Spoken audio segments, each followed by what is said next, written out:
Halo guys, Assalamualaikum. Selamat datang di YouTube channel aku, Dewi John.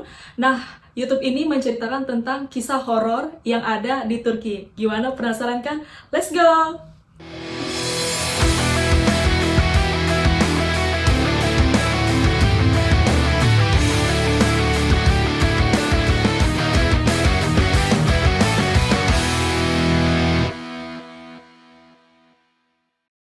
Ada kisah seorang pemuda Turki bernama Suat yang hidupnya berubah drastis setelah pindah ke Jerman. Awalnya Suat ini meninggalkan kampung halamannya dan kekasihnya Nurcan untuk mencari nafkah di Jerman. Nah, awal ceritanya di sini, Suat adalah pemuda Turki nih, biasa, yang sederhana, bukan orang kaya gitu lah ya intinya. Dia nih jatuh cinta nih pada si Nurcan ini. Nah, Nurcan tinggal di sebuah desa Turki di wilayah Anatolia Timur, yang dikenal dengan masyarakatnya yang konservatif dan masih kuat dalam tradisi serta nilai-nilai agama. Nah, Nurcan ini seperti wanita desa gitu. Dia tidak bekerja, dia hanya mengurus rumah gitu kan. Dan kesehariannya ya tinggal urus keluarganya gitu. Kemungkinan besar dia tinggal di rumah, mengurus keluarga, dan menjaga kehormatan sebagai calon istri. Si Suat juga bingung ya, mau menikah gimana gitu kan nih, mencari pekerjaan. Ya mungkin dia juga untuk biaya pernikahan dan lain-lain gitu kan. Suat bekerja di Jerman menjadi buruh pabrik. Atau dalam bahasa Turki itu kita sering sebut işçi. Nah, Suat ini bagian dari kelompok pekerja migran Turki yang mencari nafkah di luar negeri, di sektor industri atau manufaktur. Seperti Suat ini adalah pekerja migran Turki yang kalau kita sebut TKI, tenaga kerja Indonesia. Nah, si Suat ini TKT, tenaga kerja Turki lah, seperti itu ya. Sampainya di Jerman, dia sudah bekerja ceritanya. Akan tetapi, hidupnya itu tidak tenang guys. Kayak ada sesuatu yang aneh gitu pada dirinya. Sering mengalami mimpi buruk, gangguan visual, mendengar suara-suara aneh, suara-suara gaib gitu ya, dan perasaan terancam. Ya seperti ketakutan lah gitu kan. Ia juga merasa seolah-olah sedang diawasi oleh makhluk tak terlihat. Dia berasa kayak, oh kayak ada yang ngikutin gue nih gitu. Oke, dia sering mengalami kejadian kerasukan. Mungkin tiba-tiba tubuhnya merasakan sakit tanpa sebab gitu. Terus suka berhalusinasi, teman-teman kerjanya juga khawatir kan, kok ini orang kenapa gitu ya, kerjanya tidak fokus dan segala macam gitu. Ya bahkan sering melihat sosok wanita yang sangat-sangat menyeramkan di tempat kerjanya. Oh, sangat menyeramkan sekali. Suat ini tuh tidak tinggal sendirian guys di Jerman ini. Dia tinggal bersama Ali namanya, sahabatnya ini namanya Ali.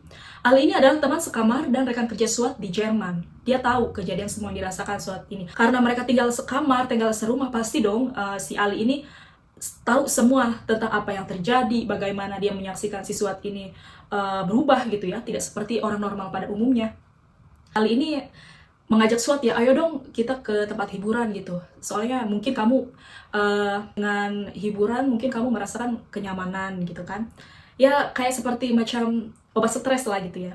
Nah, mereka nyampe nih datang ke prostitusi itu. Ini dapat nih satu perempuan. Nah, ketika mereka sedang melakukan hubungan badan, terlihat sosok perempuan ini berubah menjadi hantu perempuan hamil. Suat juga kaget kan? Hah, kok? Lalu singkat cerita, Suat mulai mengalami nyeri tubuh, mimisan. Dia juga bingung, makin hari makin buruk gitu. Perasaan dia makin hari makin tidak membaik juga nih badannya.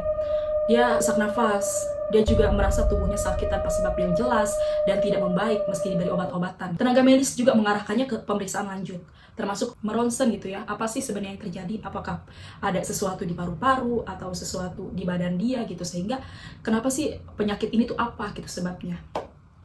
Selain fisik, Suat mengalami halusinasi, seperti melihat sosok-sosok gaib, mimpi buruk yang sangat nyata, dan perasaan selalu diikuti makhluk tak terlihat. Dokter awalnya mengira ini gangguan kejiwaan dan stres berat akibat kelelahan bekerja yang umum pada pekerja migran itu. Maksudnya dokter ini cuma sakit biasa, ya biasalah kayak pekerja pada umumnya gitu kan. Awal bekerja merasakan yang namanya capek, kelelahan lah, stres lah karena pekerjaan itu. Tapi yang paling bikin surprise gitu ya, dari hasil ronsen dan pemeriksaan medis menunjukkan kondisi si Suat ini terlihat sehat secara medis, tapi Suat ini tetap terus menderita. Ya semua para dokter di sana bingung, ini orang kok biasa aja gitu ya, orang sehat gitu, tidak ada kendala apa-apa, tidak ada sakit apapun, semuanya normal, semua sehat gitu. Dan dokter juga bingung, what's happened? Parah nih, dan tidak dapat ditangani secara medis. Di Jerman, para dokter yang di Jerman juga menyerah gitu akhirnya. Kamu tuh tidak sakit. Nah, sampai di Turki, di sana keluarga si Suat ini mengantarkannya berobat di Turki. Siapa tahu mungkin ada sesuatu gitu. yang bisa menyelesaikan penyakit ini. Oke, keluarga Suat ini mengantarkannya ke ustadz atau hoja, kalau sebut di Turki sebutnya hoja, karena mereka percaya nih penyebab sakit Suat adalah gangguan supranatural. Ya kalau misalnya di Indonesia sama kan, kalau misalnya kita juga di medis nggak sembuh, di dokter juga bilang it's okay, you are fine, nggak ada terjadi apa-apa, ya kita pasti ujung-ujungnya ke ustadz gitu ya, mencari pertolongan lain. Di Turki pun sama gitu, mereka melakukan hal yang sama seperti itu. Akhirnya Suat dibawa ke seorang seorang hoja atau ustadz yang memahami ilmu spiritual dan ruqyah gitu. Di sana pun ada ruqyah ya, sama kayak kita. Nah, dari ustadz itu mulai nih terlihat bahwa ada gangguan ini berasal dari dunia jin dan ada kutukan atau dendam masa lalu yang belum terselesaikan. Nah, jadi ustadz ini bilang, oh ya, ini tuh jin loh yang mengganggu kamu. Nah, dari ruqyah itu terungkap bahwa ternyata Nurjan, mantan kekasih Suat yang dulu dia tinggalkan saat mau bekerja di Jerman, ternyata hamil guys. Nurjan ini tidak sanggup menghadapi aib dan tekanan sosial hingga akhirnya bunuh diri. Ternyata setelah ditinggalkan Suat ke Jerman, Nurjan ini, kekasihnya Suat ini bunuh diri gara-gara hamil di luar nikah. Nah, ibu Nurjan ini mengetahui semua kejadian, mungkin ya, melihat anaknya tuh hamil gitu ya. Dia juga menanggung malu, ibunya Nurjan ini. Mungkin dia juga penuh dendam nih dan rasa kehilangan, karena kan si Nurjan bunuh diri, ibunya ini merasa kehilangan, sehingga ibunya inilah yang melakukan sihir hitam untuk mengutuk Suat. Jin yang dikirim melalui sihir itu mengikat Suat seumur hidup, bukan hanya untuk menghukum tapi menyiksanya secara perlahan. Nah, jin ini tuh mengganggu sekali gitu ya, sampai-sampai Suat tidak bisa bekerja, tidak bisa melakukan aktivitas. Jin ini sangat-sangat berbahaya. Dia menggunakan metode ruqyah dan ilmu spiritual untuk melacak jejak kematian Nurjan. Aku bilang tadi sama seperti Indonesia, di Turki pun ada ya metode ruqyah. Ia melihat melalui penglihatan batin, semacam kaisyaf atau ilham dalam konteks mistik Islam. Hoja menyaksikan momen bunuh diri Nurjan secara metafisik dan mengetahui tempat kondisi kematiannya. Setelah penguburan, Suat tidak membaik, justru semakin terjebak dalam ruqyahnya. Dia melihat gitu ya, kejadian bunuh dirinya Nurjan, kejadian apa yang menimpa Nurjan gitu. Jadi semua terpampang jelas lah di sana. Setelah ruqyah pun si Suat ini tidak sembuh juga guys. Jadi malah semakin memburuk kondisinya ya.